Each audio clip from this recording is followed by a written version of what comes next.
بلاول بھٹو زرداری نے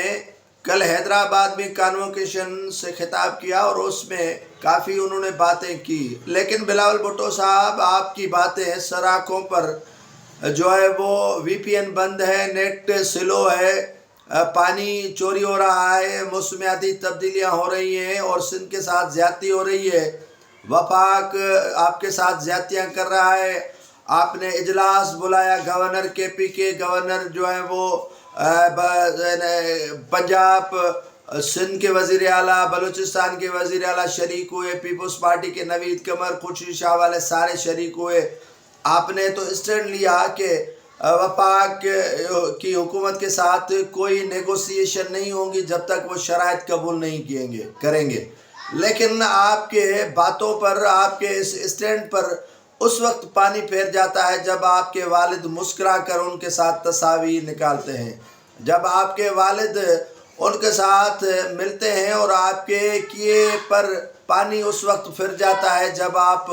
اتنے بڑے اسٹینڈ لیتے ہیں اور آپ کے اسٹینڈ لینے کا کوئی فائدہ نہیں پہنچتا ہے۔ آپ تو اسٹینڈ لیتے ہیں کہ سندھ کے ساتھ زیادتی ہو رہی ہے، وفاق زیادتی کر رہا ہے، لوگوں کے ساتھ زیادتیاں ہو رہی ہیں، غیر قانونی سندھو دریا پر کینال نکالے جا رہے ہیں، لیکن آپ کے والد جو ہے وہ آپ کی ہی سیاست کو سبوتاژ کرنے کی بھرپور کوشش کر رہے ہیں۔ آپ کے والد ہی آپ کے کہے ہوئے الفاظ، کہے ہوئے اسٹینڈ، کہے ہوئے باتوں پر اس وقت پانی پھیر دیتے ہیں جب وفاقی حکومت، وزیر اعظم شہباز شریف یا دیگر جو اسحاق ڈار سمیت جیسے لوگ ان سے جا کر ملتے ہیں تو معلوم ہوتا ہے کہ آپ کے والد ہی آپ کی سیاست کے بڑے جو ہے وہ کیا کہتے ہیں کہ مخالف ہے۔ سیاست اس طرح کی نہیں ہوتی ہے کہ بیٹا اسٹینڈ لے اور جب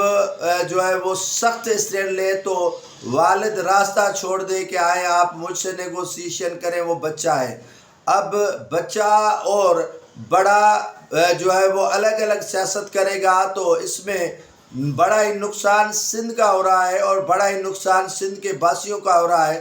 آپ تو بچے اور بڑے کی سیاست کھیل رہے ہیں، لیکن سندھ کے لوگ کس طرح کی سیاست کھیلیں اور کس طرح اور کس راستے پر چلیں، یہ کم از کم آپ ہمیں تو بتا دیجئے گا کہ راستہ کون سا لے۔ آپ اسٹینڈ لیتے ہیں، آپ کے والد جو ہیں وہ آپ کے لیے ہوئے اسٹینڈ پر پانی پھیر دیتے ہیں۔